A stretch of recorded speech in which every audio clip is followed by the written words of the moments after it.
मुद्रा ध्यातो तुझी राजस योग मुद्रा नेत्री नये रे तुझ वीण निद्रा भेट शिवा मजला सुभद्रा सुखा सारिखे पूर्ण वैराग्य जाचे वसिष्ठा परिज्ञान योगेश्वराचे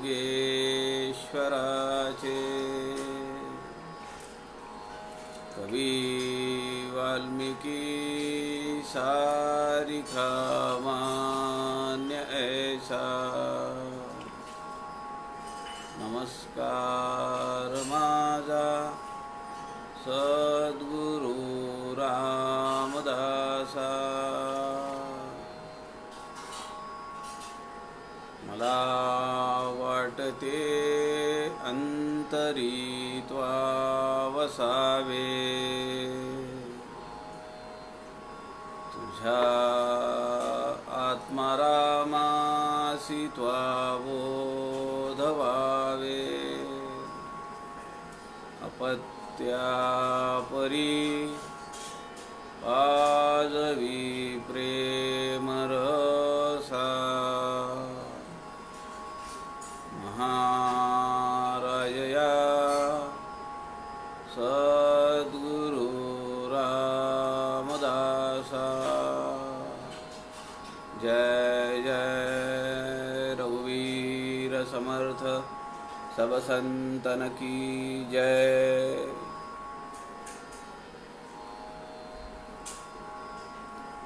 सज्जन हो नमस्कार। समर्थ रामदास स्वामींच्या आत्माराम या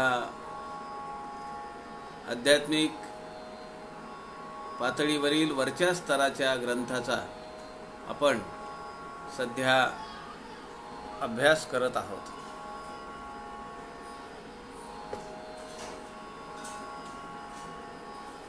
संत समागम या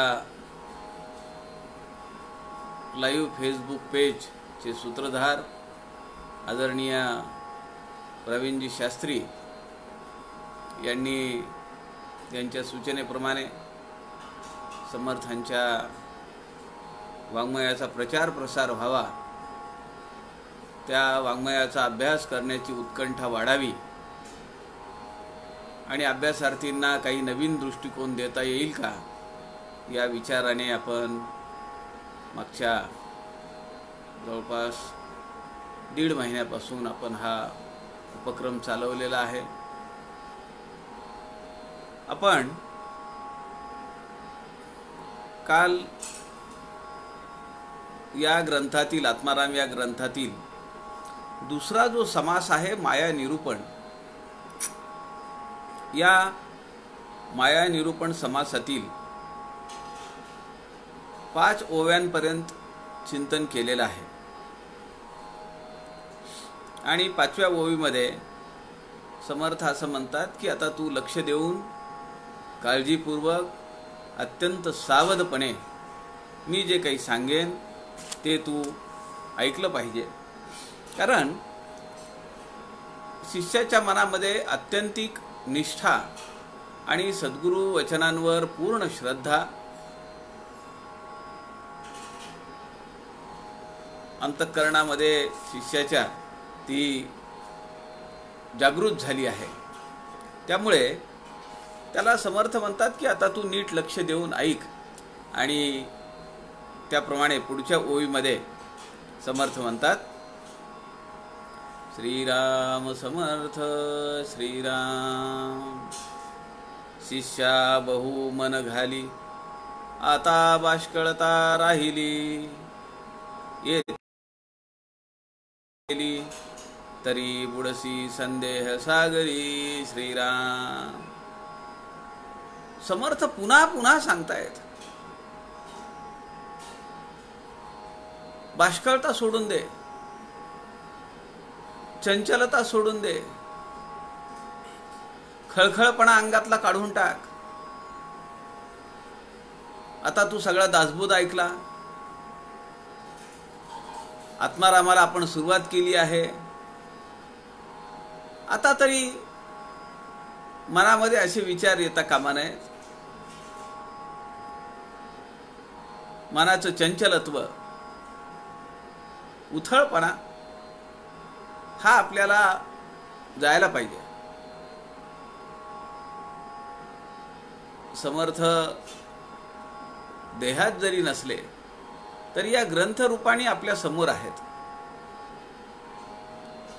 आणि त्यांचा दासबोध ग्रंथ आपण सगळा समजून घेतला. समजून घेण्याचा, अभ्यास करण्याचा, मनन करण्याचा, चिंतन करण्याचा प्रयत्न केला आणि त्यानंतर आपण हा आत्माराम ग्रंथ त्याचाही विचार करण्याला सुरुवात केली. आता या पातळीवर आपल्या मनामध्ये असलेलं चंचलत्व जे आहे ते जर जाणार नसेल किंवा ते जर जात नसेल तर मग हा जो काही सगळा आपण अभ्यास केला किंवा ज्या वाटेवर आपण मार्गक्रमण करत आहोत त्याला काही अर्थ आहे का, याचा विचार आपण अंतःकरणात सगळ्यांनी केला पाहिजे. अगदी व्यवहारातल्या क्षुल्लक गोष्टीवरून जर मला वाईट वाटत असेल, मला दुःख होत असेल, माझा आनंद गगनात मावत नसेल, मला आनंदाचं उधाण येत असेल, असं जर असेल तर मग खरोखर आम्ही हा ग्रंथाचा अभ्यास मन लावून करतोत का केवळ टाइमपास म्हणून करतो आहोत. लोकांना प्रवासामध्ये टाइमपास लागतो. मी एकदा प्रवासात निघालो होतो पुण्याला आणि दिवसाचा प्रवास होता. रेल्वेमधून चाललो होतो आणि त्या परभणीच्या पुढच्या एका स्टेशनवर एक मुलगा आपल्या डोक्यावर एक टोपलं घेऊन गाडीमध्ये चढला आणि तो ओरडत निघाला, टाइमपास लेलो, टाइमपास लेलो, टाइमपास लेलो. मला जरा कुतूहल वाटलं. म्हणलं टाइमपास हा एका त्या टोपलीमध्ये काय विकतोय, म्हणून मी त्याला बोलावलं. त्याला म्हणलं, अरे इकडे बघू बरं, काय तुझ्याकडे टाइमपास, वर्तमानपत्र आहे का, एखादं मासिक आहे का, काय नक्की ह्याच्याकडे, काय काही खेळणी आहेत की जी वेळ घालवण्यासाठी उपयुक्त आहेत.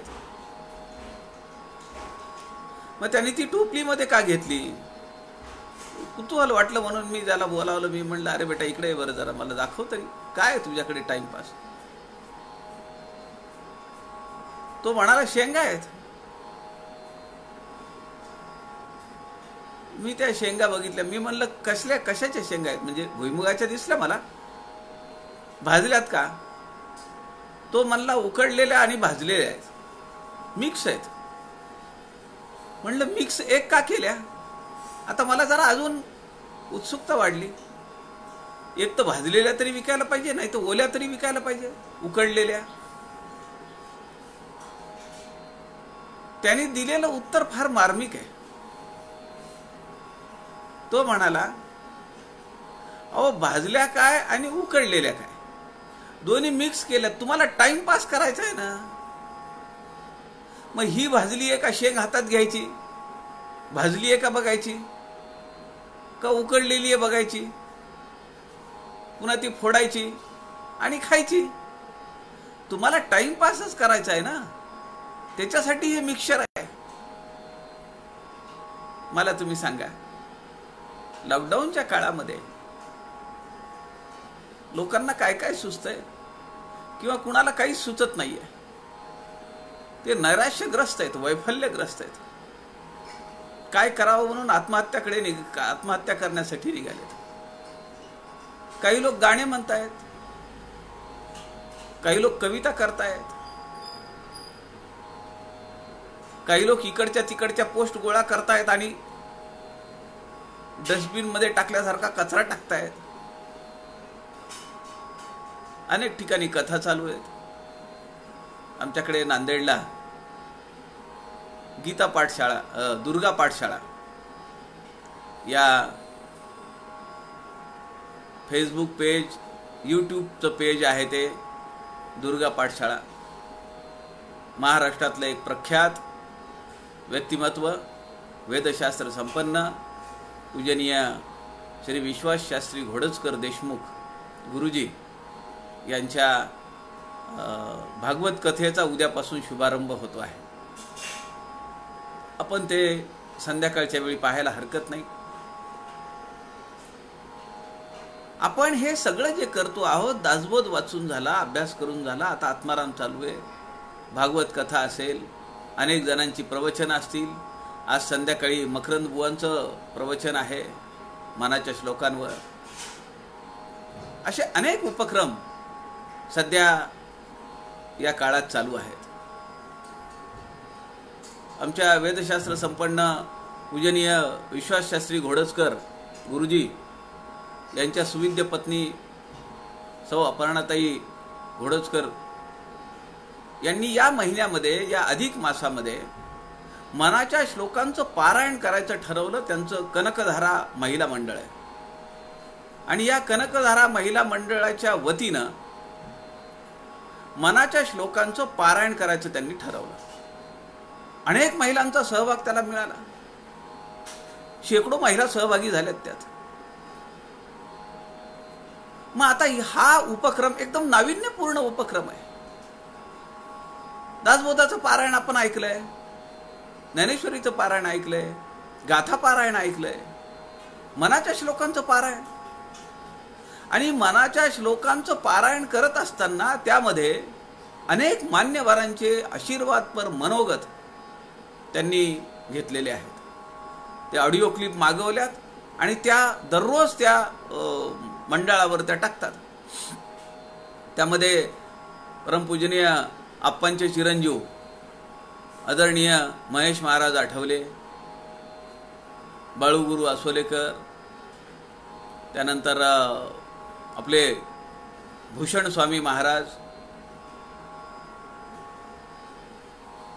अनेक मंडळी त्यामध्ये मनाच्या श्लोकांवर आशीर्वादपर मनोगत देत आहेत. मला आता सांगा की हे सगळं काय टाइमपास म्हणून चालू आहे का? आपल्याला माहिती आहे की परमार्थाची चतुसूत्री ही श्रवण, मनन, निधिध्यास आणि आत्मसाक्षात्कार.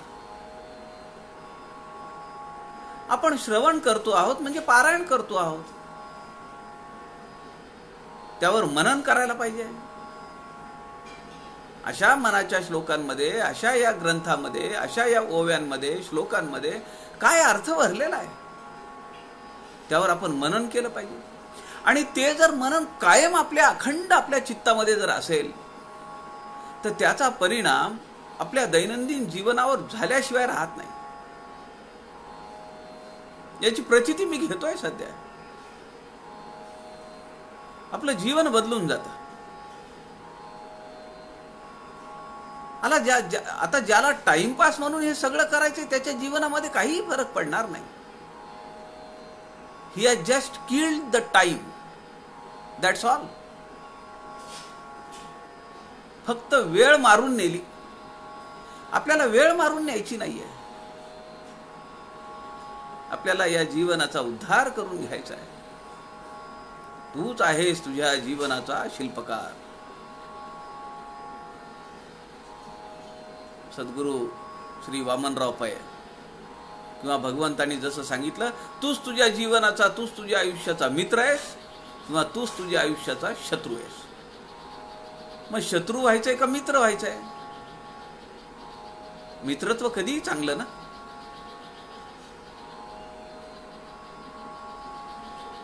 त्यामुळे मला असं वाटतं की आपल्या जीवनामध्ये बाष्कळपणा, चंचलता ही आपण सोडता आली पाहिजे. आपल्याला शनाय असते असते का होईना, परंतु एक पाऊल चंचलता सोडण्याकडे, असं आपल्या जीवनामध्ये दररोज एक आपल्या आयुष्यामध्ये, आपल्या प्रपंचामध्ये, आपल्या दैनंदिन जीवनामध्ये किती प्रसंग घडतात.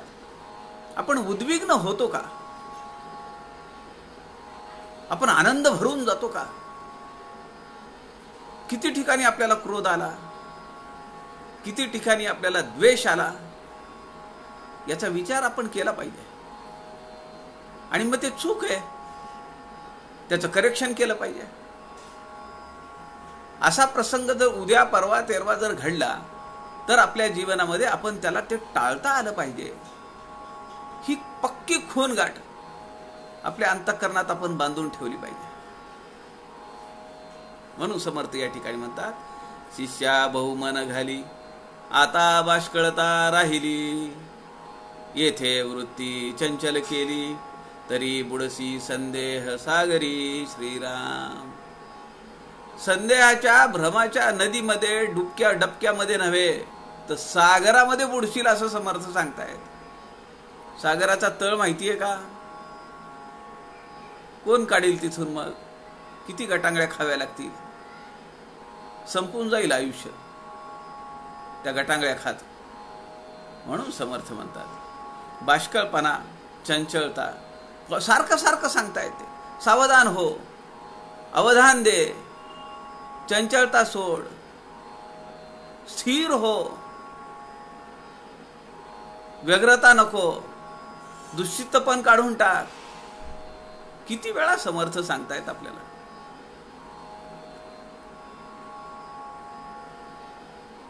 पूजनीय आप्पांनी, स्वामी वरदानंद भारतींनी त्यांच्या आयुष्यातला एक प्रसंग एका ठिकाणी लिहून ठेवलाय. त्यांचे एक मित्र होते आणि त्यांना कीर्तनाबद्दल मोठी गोडी होती, अप्रूप होती. ते एके दिवशी आले आणि आप्पांना म्हणाले, आप्पा आज आख्यान होऊन जाऊ द्या म्हणले छानपैकी. आप्पा म्हणाले, कोणतं? ते म्हणाले, तुमच्या तब्येतीनं घ्या, तब्येतीनं होऊ द्या म्हणले सगळं. आप्पा म्हणाले, आता दर्द मित्र आहे, दर्दी माणूस आहे. ते म्हणाले, ठीक आहे. सगळं ते छगन काका 12% त्यांचे साथीदार वगैरे सगळे बोलावले. काही मंडळी समोर बसली आणि आप्पांनी कीर्तनाला चालू केलं. आप्पा सुद्धा अगदी रंगून कीर्तन करत होते. आप्पांचं कीर्तन, त्यांचं प्रवचन ते पाहण्याचा दुर्मिळ योगच, भाग्यच लागायचं त्याला.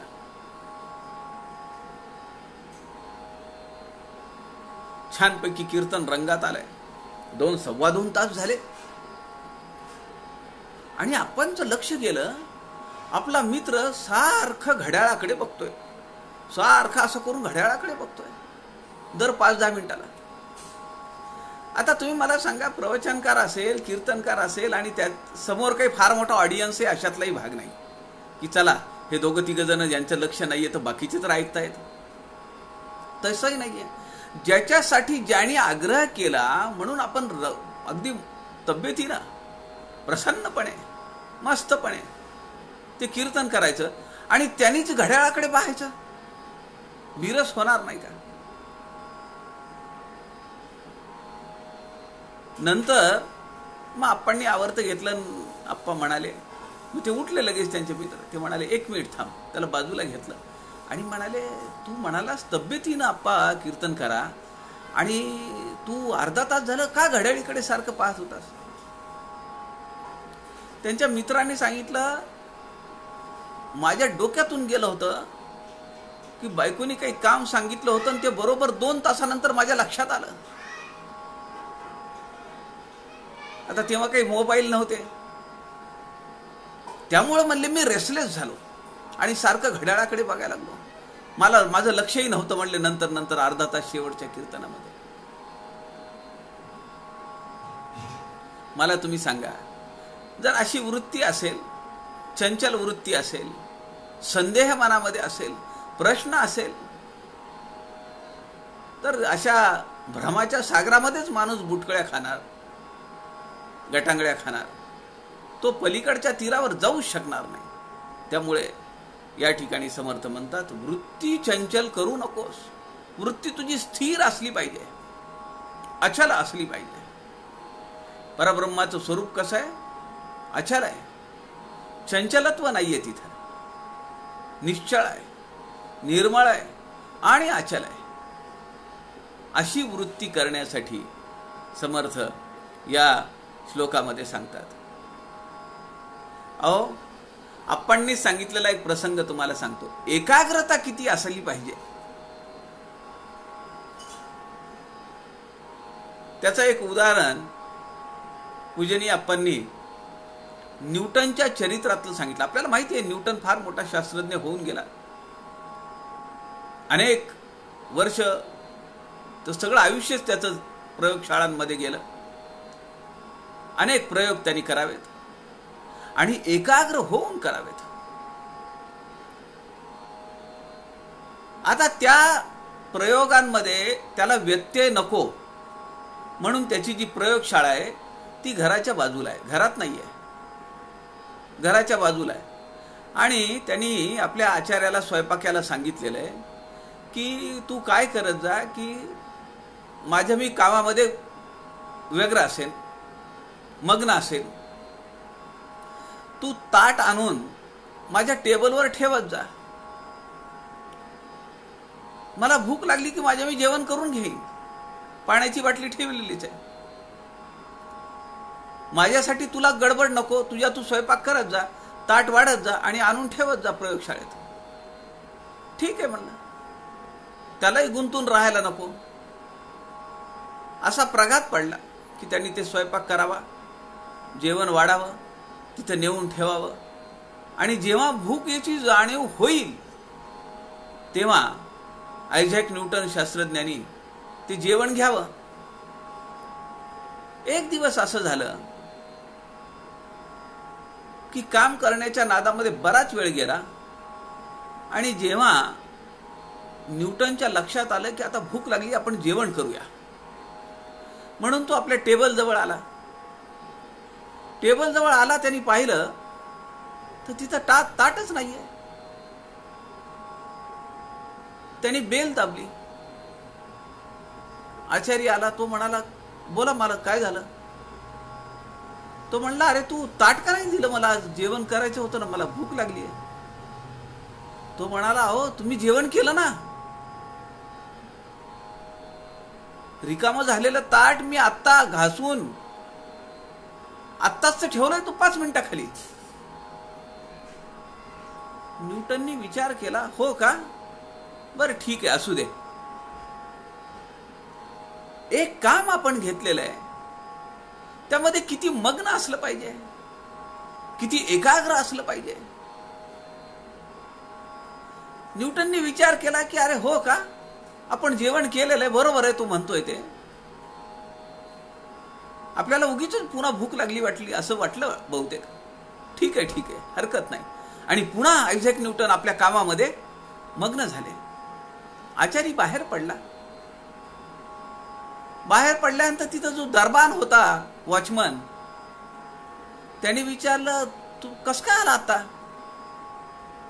तर तो म्हणला, अरे मी थोड्या वेळापूर्वी ताट घेऊन गेलो सरांचं, त्यांनी जेवण केलं, रोजच्या प्रमाणे मी धुवून ठेवलं. ते मला आता विचारतायत की तू मला ताट का दिलं नाही आज, जेवण मला जेवण का नाही दिलं, मला भूक लागली. पण त्यांनी जेवण केलेलं मी ताट मी स्वतः धुतलंय आता. तो त्यांनी कपाळावर हात मारून घेतला वॉचमननी. तो म्हणाला, अरे आपल्या घरात जी 2 पाळलेली मांजरं आहेत त्यातला बोक्या इथं आला थोड्या वेळाखाली, मी त्याला पाहिलंय. त्यांनी त्या ताटाजवळ घुटमळताना मी पाहिलंय. पण मी आवाज करू तर सर डिस्टर्ब होतील, बहुतेक त्यांनी ते ताट फस्त केलंय. तेव्हा त्या आचार्याच्या लक्षात आलं की आपले सर जेवण केलेलं नाही, आज सरांनी आयझॅक न्यूटननी जेवण नाही केलेलं, त्या मांजराने ते ताट सगळं फस्त केलंय. मित्रांनो, पण आयझॅक न्यूटनच्या आयुष्यात काही फरक पडला का?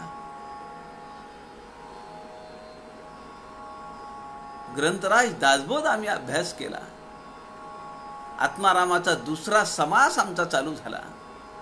आम्हाला आमच्या आयुष्यात अजून जर चंचलत्व टाकून देता येत नसेल, एकाग्रता साध्य करता येत नसेल, आमच्या इंद्रियांवर आम्हाला जर नियंत्रण करता येत नसेल, तर आम्ही जे काही वाचन करतो आहोत, ज्याचं विवरण करतो आहोत, ज्या ग्रंथांवर निरूपण करतो आहोत दर आठवड्याला, ते खरोखरच काही करायचे म्हणून करतो आहोत का इट इज जस्ट टाइमपास? कोण विचार करणार? मला वाटतं या श्लोकाच्या निमित्ताने आपण हा विचार केला पाहिजे की खरोखरच माझ्या जीवनामध्ये, माझ्या आचरणामध्ये काही बदल होतो आहे का नाही? का मी अजून उथळ पाण्यासारखा खळखळ खळखळ खळखळ वाहतो आहे? कुणी काही आणून दिलं की मला आनंद होतो, कुणी काही मला बोललं की मला राग येतो, थोडी जरी मनाच्या विरुद्ध गोष्ट झाली की मी चिडतो, मला क्रोध येतो. मग हेही जर होत असेल आणि तेही जर होत असेल, श्रवण मननही चालू आहे आणि हेही चालू आहे, मग कुछ तो गडबड है.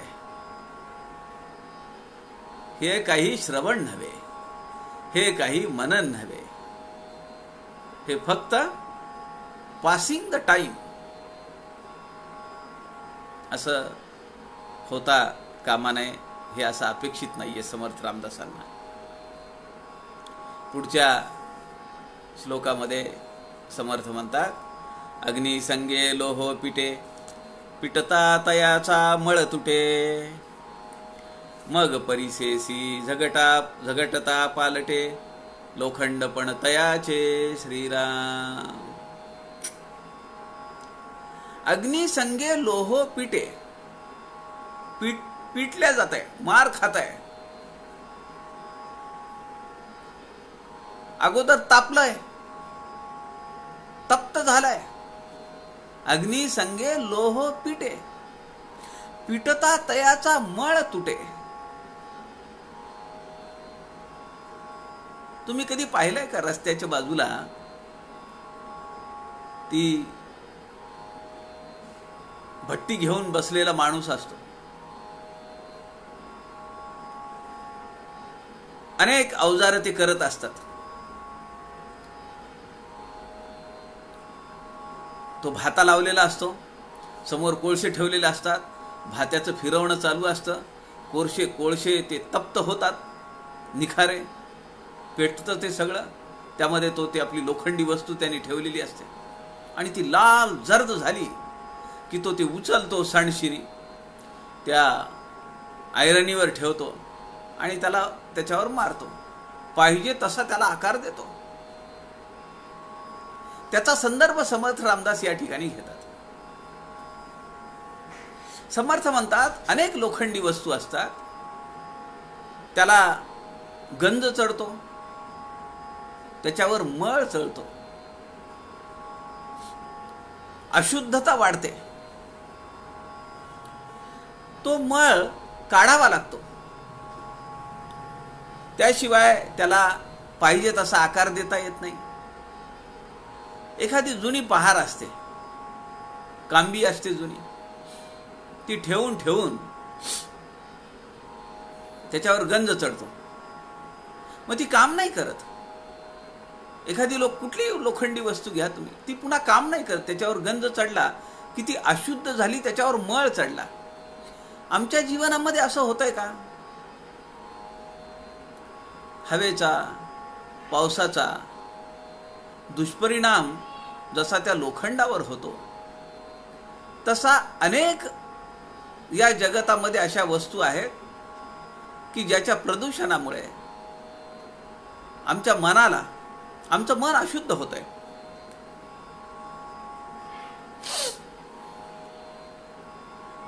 आमच्या मनावरही मळ चढतो. मग त्याला आकार द्यायचं काम आपल्याला करावं लागतं.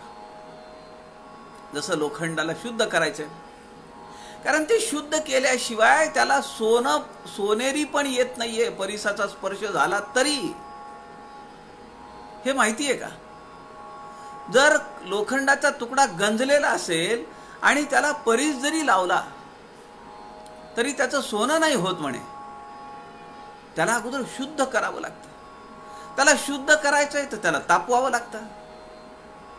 तपाचरण केलं पाहिजे, साधना केली पाहिजे. जसा तो लोखंडाचा तुकडा तिकडे तो तप्त होतो, रक्तवर्ण होतो, लालबुंद होतो, तेज चढतं त्याच्यावर. तसं आमची साधना असली पाहिजे, तसं आमचं श्रवण मनन असलं पाहिजे. काहीतरी आम्ही तप केलं पाहिजे. काही जपाच्या माळा, काही उपासना, गणपती स्तोत्र असेल, रामरक्षा असेल, भीमरूपी असेल, विष्णू सहस्रनाम असेल, नित्य नियमाने आम्ही केलं पाहिजे. ही साधना आहे. ती जर साधना आम्ही केली, एक तप म्हणून जर केलं, तर जसा लोखंडाचा तुकडा, एक यकश्चित लोखंडाचा तुकडा, धातूचा तुकडा सुद्धा रक्तवर्ण होतो, देदीप्यमान होतो, प्रकाशमय होतो. तसा हा देह, की ज्या देहामध्ये चैतन्य भरून आहे, त्या भगवंताचा अंश त्यामध्ये वास्तव्य करतोय. हा देह का नाही तसा होणार? देह होईल नाही होईल, परंतु आत जे जीवात्मा आहे त्याचं जे प्युरिफिकेशन व्हायला लागलेलं आहे, त्याचे पडसाद या देहावर उमटतात. आणि आपल्याला कुणाकडे पाहिलं की असं वाटतं की काय सात्विक चेहरा आहे, काय तेज आहे चेहऱ्यावर.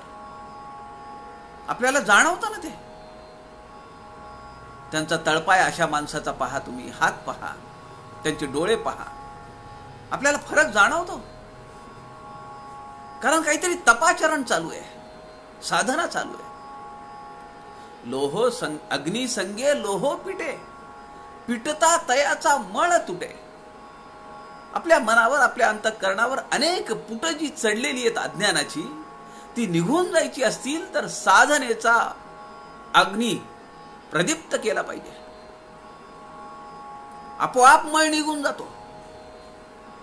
तो खरवडून काढायची गरज नाही. मळ खाली पडतो आणि सुरेख शुद्ध धातू त्या मुशीमध्ये तयार होतो.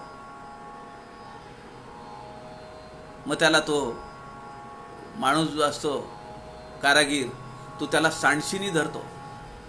तो कारागीर त्याला हात लावू शकतो का? आमची जर साधना अशी असली, आमचं जर तप असं असेल, तर कुणाची मजा आलाय आम्हाला काही हात लावायची? त्या कारागिराला त्या लोहाच्या गोळ्याला किंवा लोहाचं जे काही असेल, लोखंडाचं, त्याला सांडशीत धरावं लागतं. आणि मग त्याला टप्पे टोनपे खावे लागतात. मग पाहिजे तसा आकार मिळतो आणि मग त्याला दुप्पट तिप्पट चौपट किंमत येते.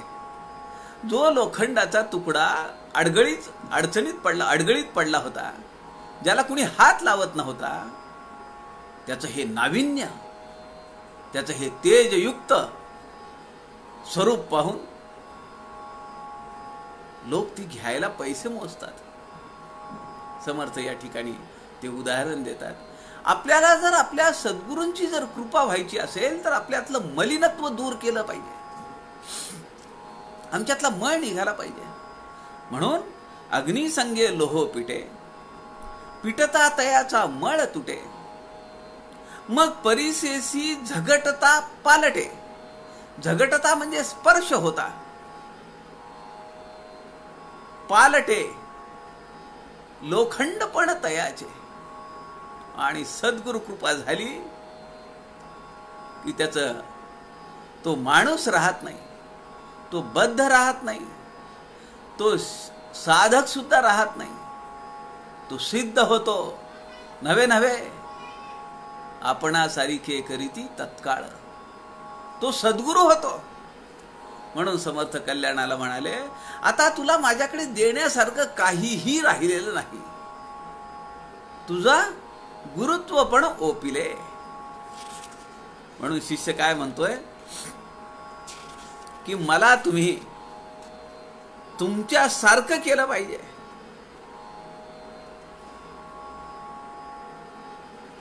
मला तुमच्यासारखं तुम्ही मला केलं पाहिजे. मज दातारे करावे आपणाईसे. म्हणून समर्थ या ठिकाणी म्हणतात की अरे माझ्यासारखं तुला करून टाकतो चल, पण तू अगोदर जे जमा केलेला मळ आहे तो तर बाहेर काढ. अज्ञानाची पुट, अनेक जन्माजन्मांतरीचे संस्कार आमच्यावर चढलेले आहेत. एका जन्माचा पडदा नाहीये, अनेक जन्मांचा पडदा आहे.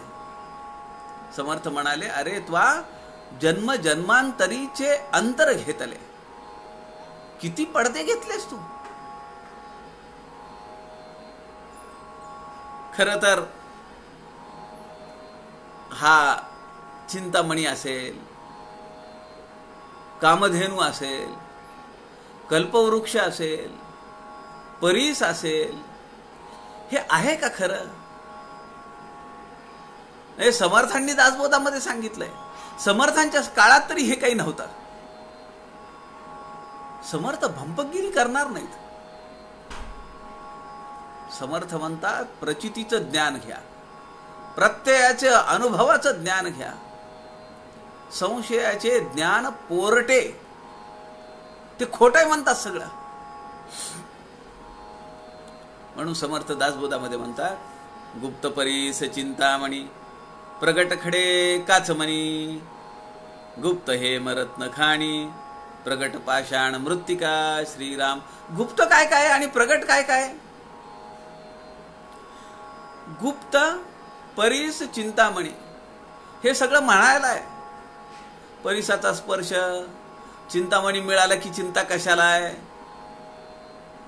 हे सगळं काय आहे? गुप्त आहे. प्रगट खडे काचमणी. पावलो पावली खडे आणि काचेचे तुकडे सापडतायत. गुप्त हेम रत्न खाणी.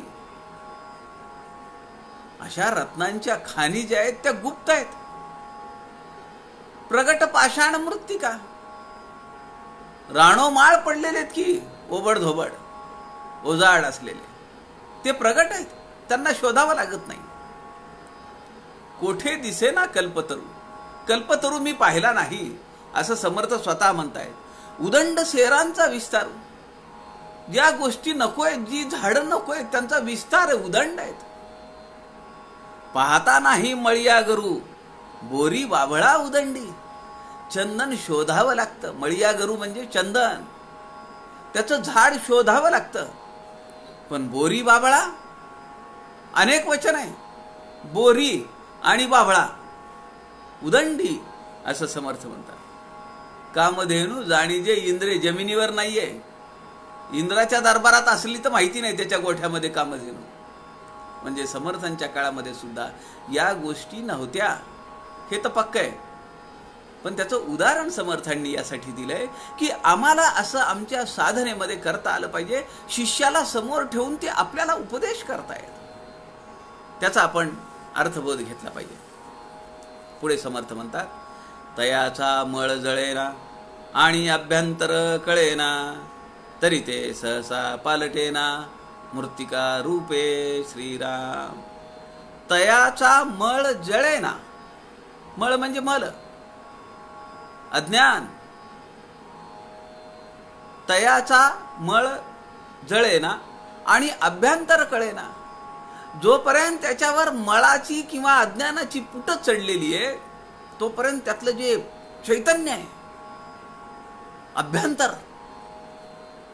गाभा, तो कसा दिसेल, कसा अनुभवाला येईल?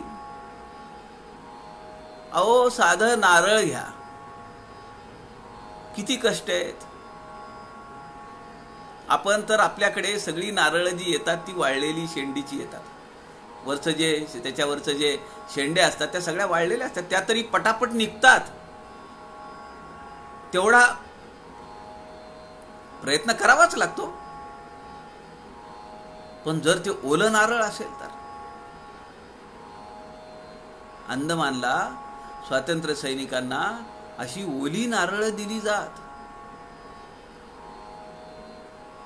ती काढायची, त्याच्या काथ्या काढायच्या, बोट सोलली जायची काथ्या काढून, त्या काथ्या बडवायच्या, त्यापासून वस्तू तयार करायच्या. नारळ काढायचं, खोबरं काढायचं, ते कोलूमध्ये फिरवायचं आणि त्याचं ठरलेलं तेल ज्या त्या कायद्याप्रमाणे त्याला शिक्षा जी दिलेली आहे त्याप्रमाणे त्यांनी ठरलेलं तेवढं ते तेल काढायचं आणि त्याचा भरणा करून द्यायचा. कोलू ओढून मानेवर घेऊन फिरवून. साधं नारळ आहे, ते काढण्यासाठी वरचं सगळं काढावं लागतं आपल्याला. तेव्हा समजतं आत पाणीवाला आहे, मलईवाला आहे का देवाला पावलेलं आहे, वरून काही समजत नाही. म्हणून समर्थ म्हणतात, तयाचा मळ जळेना आणि अभ्यंतर कळेना, तरी ते सहसा पालटेना मृत्तिका रूपे. आत काय आहे हे पाहण्यासाठी आपल्याला वरचं सगळं आवरण दूर केलं पाहिजे. मी अधूनमधून कराडला जात असतो. आपल्या दासच्या अभ्यासार्थी या व्यासपीठावर आहेत वैशालीताई देशपांडे, त्या कराडला आहेत. कराडला आपली बरीच मंडळी आहेत अभ्यास करणारी. तर मी ते घाटावर जात असताना, बऱ्याच वर्षापासून मी तिथं जातो आहे, वर्षातून एखादी तरी चक्कर माझी होते. फार सुरेख घाट आहे. समर्थांनी कौतुक केलेलं आहे बरं का त्या ठिकाणाचं. समर्थ म्हणतात, या पृथ्वीच्या पाठीवर अशा या दोन नद्या समोरासमोर येऊन पुन्हा एकत्र होऊन पुढे निघालेल्या दुसरं ठिकाण नाहीये. समर्थांनी वर्णन केलेलं आहे. कृष्णा कोयनेचा संगम आहे तो. त्याला आता यशवंतराव चव्हाणांची त्या ठिकाणी मोठी सुरेख समाधी बांधलेली आहे आणि अप्रतिम ठिकाण आहे ते. सकाळ संध्याकाळ गाणी लागतात, वॉकिंग ट्रॅक आहे आणि स्वच्छ आहे परिसर सगळा. रम्य परिसर आहे, पवित्र परिसर आहे. तर तिथं जात असताना एक गणपतीचं मंदिर लागलं. आता मी नेहमी तिथं जातो आणि सहज माझं लक्ष गेलं. म्हणलं इथली मूर्ती बदलली का काय? कारण बरीच वर्ष मी तिथं जात होतो. ते नमस्कार करताना तो मारुती आहे का देवी आहे का गणपती आहे का काय हेच माहिती नव्हतं. एवढं ते वर त्याच्यावर पुटं चढलेली आहेत. कुणी पुरुष सूक्त म्हणताय, कुणी देवी स्तोत्र म्हणताय, कुणी हनुमान चालिसाचं पठण करताय. नक्की काय कुणालाच माहित नाही. एक 4-5 वर्षाखालची गोष्ट ही. काहीतरी तडा गेला. वरचं जे शेंदुराची जी पुटं चढलेली होती ती, आणि सहज लोकांच्या लक्षात आलं की अरे काय नक्की हे. आणि म्हणून पाहतात तर आत सुरेख गणपतीची मूर्ती आहे, धातूची मूर्ती आहे. मला वाटतं कमीत कमी 25-30 किलो तर ते शेंदूरच असेल त्यावर. अत्यंत सुबक मूर्ती. मी थोडी चौकशी केली, म्हणलं इथली मूर्ती बदलली काय. मला सुरुवातीला असं वाटलं, घाटावर जाताना डाव्या हाताला लागते ती मूर्ती उतारातून खाली उतरल्याबरोबर. मग ती मला सगळी कथा समजली की कित्येक वर्षांपासून माहिती नाही की नक्की काय आहे हे. आणि घाटावर लोक अत्यंत भावनाशील होऊन पवित्र अंतःकरणाने शुद्ध ह्याच्यानी तिथे येतात. अनेक मंदिर आहेत त्या घाटावर. कृष्णेचं मंदिर आहे, ज्या कृष्णेची समर्थ रामदासांनी आरती केलेली, नदीची आरती केलेली आहे समर्थांनी. कृष्णा नदीची आरती समर्थ रामदासांनी केलेली आहे. तरी ते सहसा पालटेना मृत्तिका रूपे, आणि अभ्यंतर तयाचा मळ जळेना. वरची पुट निघाल्याशिवाय, अज्ञान निघाल्याशिवाय खरं स्वरूप मला समजणार नाही. म्हणून या साधनेच्या द्वारे आपण ती आपली अज्ञानाची पुट काढता आली पाहिजेत, साधना केली पाहिजे, जाळून घेतलं पाहिजे. जसं लोखंडाला त्या तप्त विस्तवावर ठेवतात, तसं आपण उद्या काय गॅसच्या वट्यावर उभा राहून गॅसवर बसायचंय का? साधनेची जी काय म्हणतो त्याला, ते जे अग्नितत्व आहे साधनेचं, तपाचं, ते आपल्या अंगी भिडलं पाहिजे. आपल्याला अनेक मळ आहेत, अनेक पुट आहेत. त्यातला सगळ्यात महत्वाचा जो मळ आहे तो आहे मीपणा, देहबुद्धी. ती जाता जात नाही. बाकीचं सगळं सोडता येईल, देहबुद्धी काही जात नाही. अनेक जन्मजन्मांचे संस्कार झालेले आहेत. कर्मयोगे एके स्थळी जन्म आली, समर्थ म्हणतात. म्हणून तू काय त्या सगळ्यांना आपलं मानणार का? पुढच्या समासामध्ये, पुढच्या ओवीमध्ये समर्थ म्हणतात, म्हणून नाशिवंत ती तुका मळ, तुवा तजावा अमंगळ, तो गेलिया तूच सकळ, आहेस बापा श्रीराम. अजून थोडं गोडीमध्ये समर्थ आलेत. त्याला म्हणतात, अरे बेटा, म्हणून तुला स्वरूप बघायचंय ना, म्हणून तुझं स्वरूप पाहायचंय ना, हे मळ काढ. म्हणून नाशिवंत ती तुका मळ. ही जी आवरण आहेत ना अज्ञानाची, मी, माझं, मला, ही आवरण तू काढून टाक. म्हणून नाशिवंत ती तुका मळ. ते सगळं नाशिवंत आहे. हा देह सुद्धा नाशिवंतच आहे ना. जवळ सुद्धा येऊ देईनात. आता मेसेज जातो, संपलं सगळं, एक्सपायर्ड, आणि 2 तासांनी मेसेज जातो, फ्युनरल झालं, अंत्यविधी झाला. बघायला सुद्धा मिळत नाही. जवळ जाणं, सेवा करणं तर फार किती नाशिवंत आहे.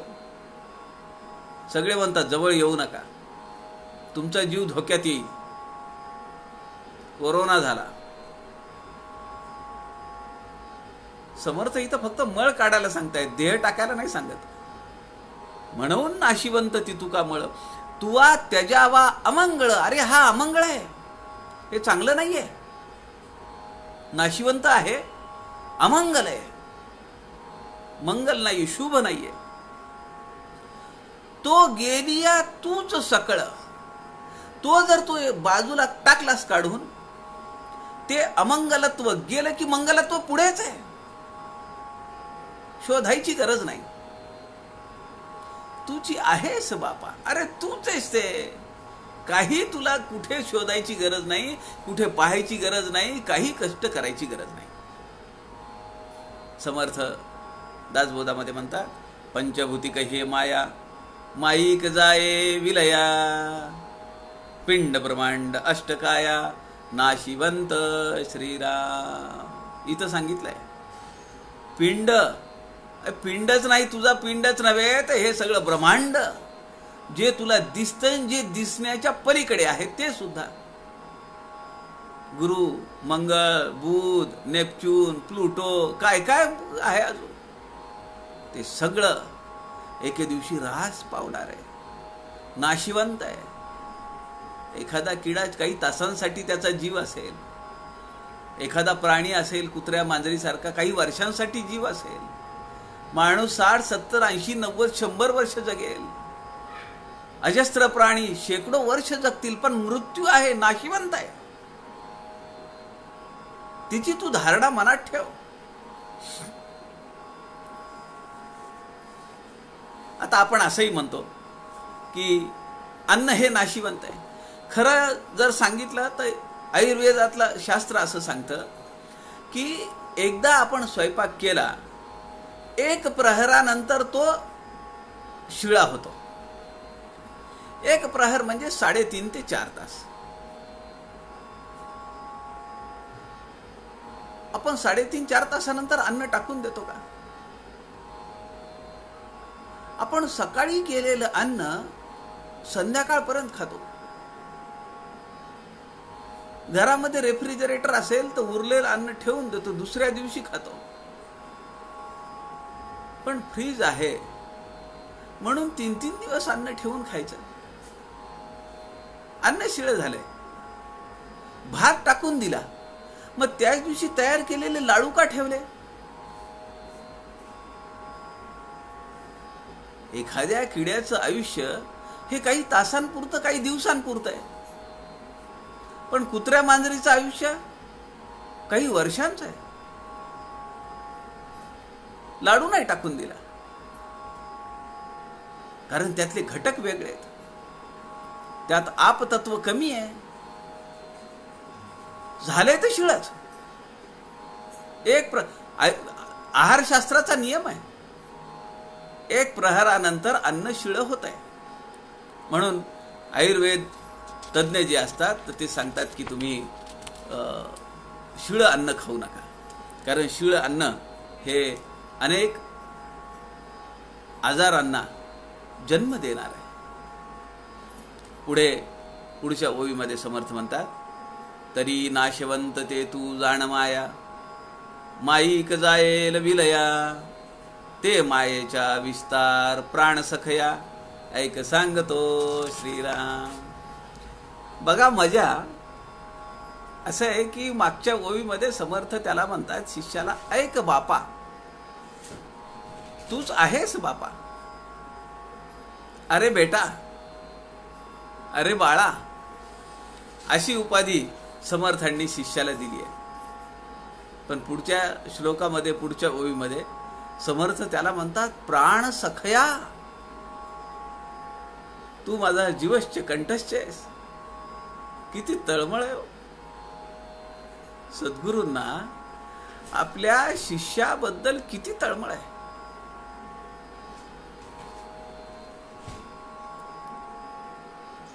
तरी नाशवंत ते तू जाण माया, जे जे नाशिवंत आहे, ज्याचा ज्याचा ऱ्हास होणार आहे, जे जे स्वरूप पालटत आहे.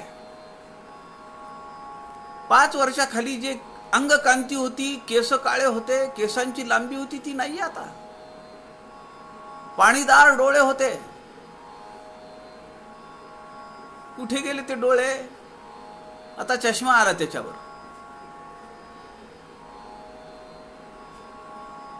थोडं खट्ट झालं का आपल्या कानाला ऐकू येत होतं, आता ऐकू येत नाहीये, श्रवण यंत्राला लावावं लागतं. कुठे गेले ते कान?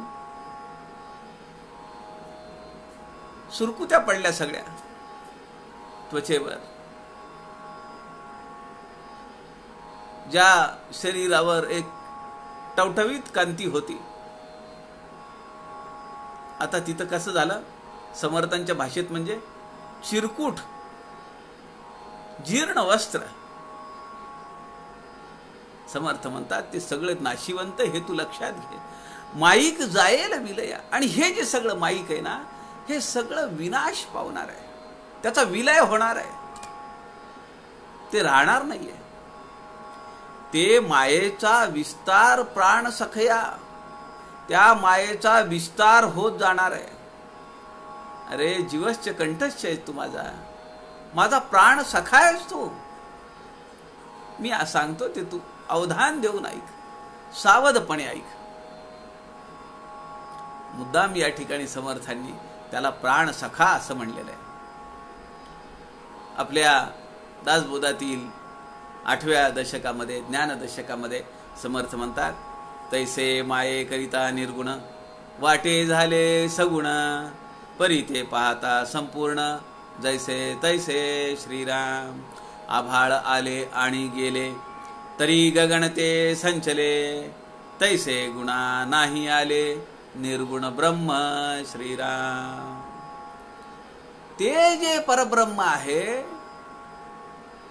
त्याच्या अधिष्ठानावर हे सगळं चालू आहे.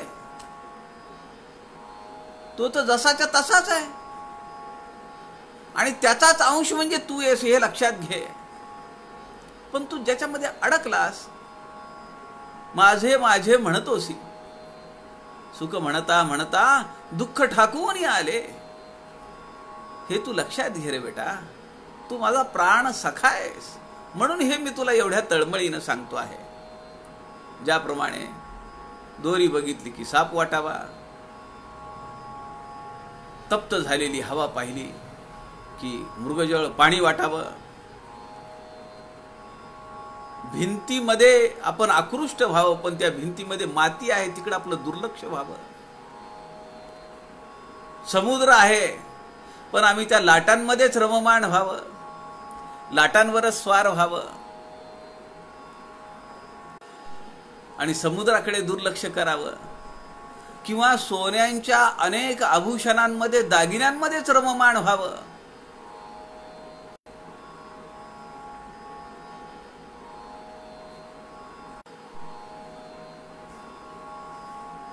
दागिन्यांमध्येच रमावं आणि सोन्याकडे दुर्लक्ष करावं, असं समर्थ या ठिकाणी म्हणतात की हे सगळं नाशिवंत आहे. दागिने अनेक होतील, ज्याच्या बांगड्या केल्या त्याच्याच पाटल्या, त्याचेच कानातले कुंडल, त्याचीच नाकातली नथ, सगळं माईक आहे. त्यात सत्य काय आहे? हा सोन्याचा धातू आहे, हे एकमेव सत्य, चिरंतन सत्य आहे. समर्थ म्हण, तू त्याच्याकडे लक्ष दे. माया दिसे परी नासे, वस्तू न दिसे परी न नासे, माया सत्य वाटे परी, मिथ्यासे निरंतर श्रीराम. समर्थ म्हणतात, डोळ्यांना दिसली तरी ती मिथ्या आहे. तुला वाटेल ते खरंय, माझे नातेवाईक, नाती गोती, माझी इस्टेट, माझी संपत्ती. पण समर्थ काय म्हणतात, जे अशाश्वत आहे, जे नाशिवंत आहे आणि जे तुझ्या सोबत येणार नाही. आपल्या सोबत काय येणार आहे? आपण पाहिलाय तो श्लोक. जमीन जुमला, घर, वाडे, पशु पक्षी सगळी ज्या त्या जागेवर, गोठ्यामध्येच, बायको दारापर्यंत, मित्र आणि काही नातेवाईक स्मशानभूमीपर्यंत, हा पंचभौतिक देह सरणावर ठेवून चूड लावीपर्यंत. पुढे काय काय येणार आहे? खरं तर ज्यांच्या माध्यमातून आपण हे सगळं पाहतो तेच मुळात नाशिवंत आहे ना. ज्या डोळ्यांनी हे पाहिलं,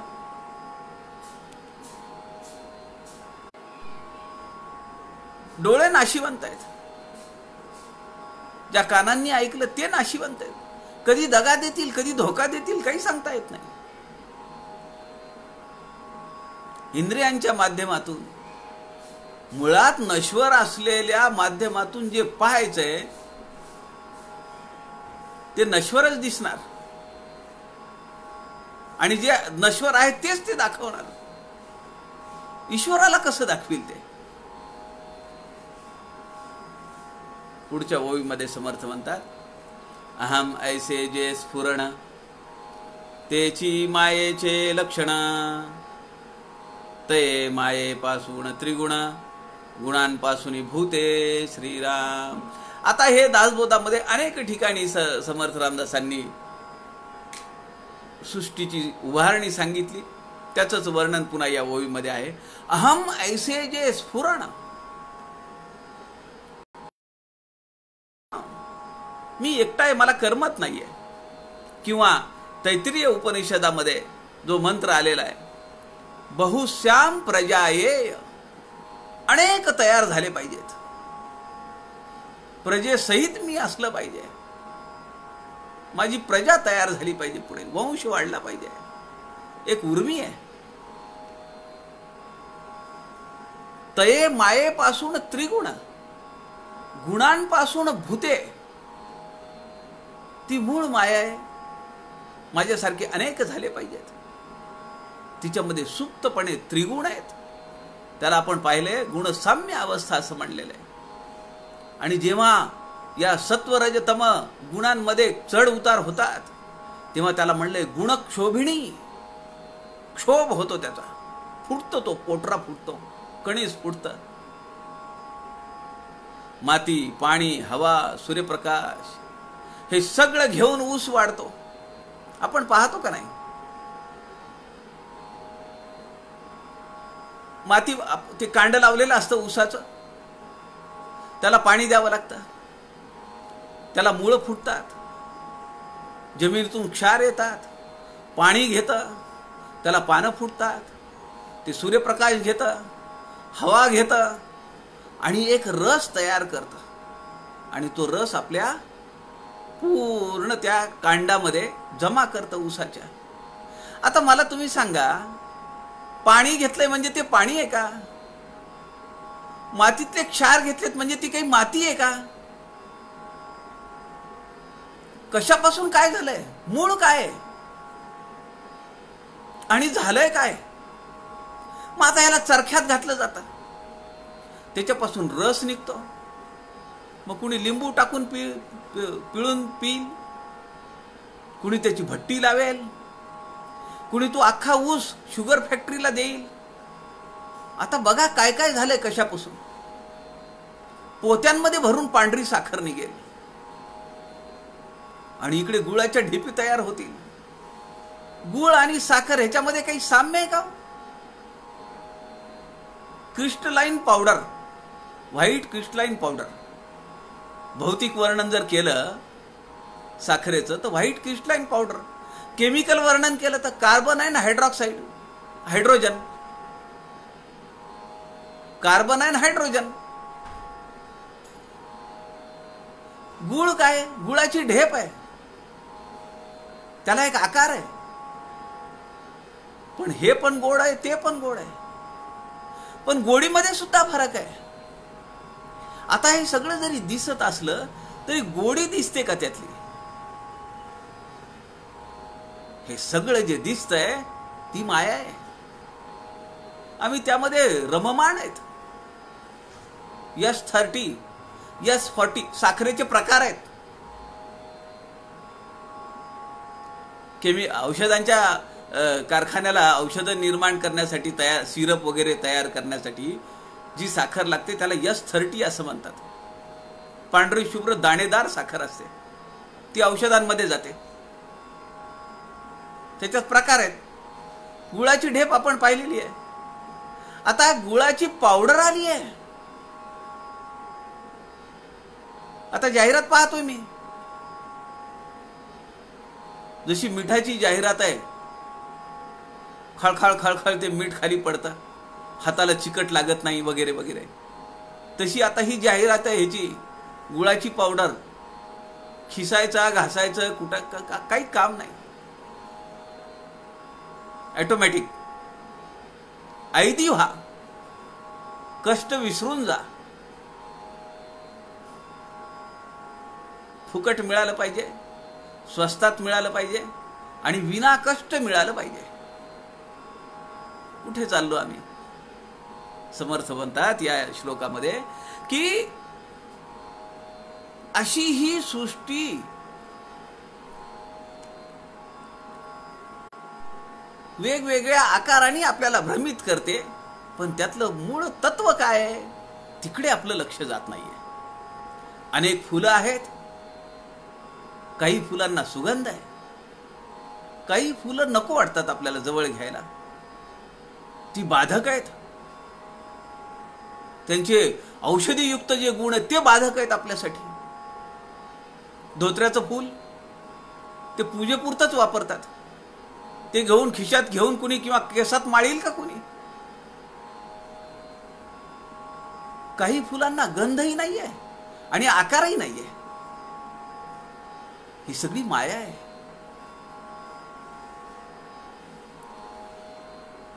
समर्थ 3ऱ्या दशकामध्ये म्हणतात, आगा जे घडलेची नाही, आगा जे झालेची नाही त्याची वार्ता पुसशी काही. काय विचारतोस तू? अरे काही झालेलं नाहीये. हे भगवंताला पडलेलं एक दीर्घ स्वप्न आहे. तुला पडतं का नाही स्वप्न? 10 मिनिट, 15 मिनिट, अर्धा तास उठल्यानंतर तुझ्या लक्षात येतं की नाही, हे ते काय पडलंय त्या स्वप्नामध्ये. पण त्या स्वप्नामध्ये रममाण होतास तू, जेवढा वेळ होतास तेवढा वेळ. हे तसं आहे. असं जरी असलं, हे काही घडलेलं नाहीये, मिथ्या आहे, खोटं आहे, तरी पण समर्थ काय म्हणतात, तथापि सांगो जेणे काही संशय नुरे. तुझ्या मनातला संशय काढून टाकतो, कारण तू माझा प्राण सखा आहेस. तुझ्या मनामध्ये जर संशय असेल तर तुला हे ज्ञान कसं पचेल. जेणे मक्षिका भक्षिली जाणीवेची, त्याला रुची प्राप्त करायची. किती गोड जेवण द्या, पंचपक्वान्नाचं ताट आहे, पण त्याला जर असं वाटलं की मी पहिला जो घास घेतलाय त्यामध्ये माशी गेलेली आहे, जाईल का त्याला ते जेवण? म्हणून समर्थ म्हणतात, तथापि असं असलं तरी सांगो जेणे काही संशय नुरे. तुझ्या मनातला संशय मी काढून टाकतो. समर्थांचं एक वचन आहे, ग्रामो नास्ती कुतसीमा. अरे जे घडलेची नाही त्याची वार्ता पुससी काही, त्याचा संदर्भ आहे. देशच नाही, गावच नाही, तर गावेला सीमा कुठली आली आहे? गावाला प्रवेशद्वार कुठलं आलंय?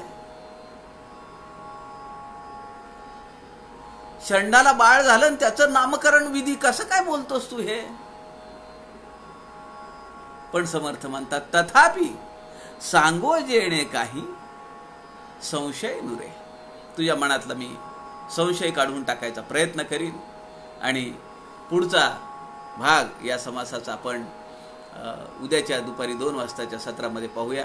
आपल्या सगळ्यांच्या हृदयस्थ परमेश्वरास नमस्कार करतो. झालेली सेवा समर्थांच्या चरणी अर्पण करतो.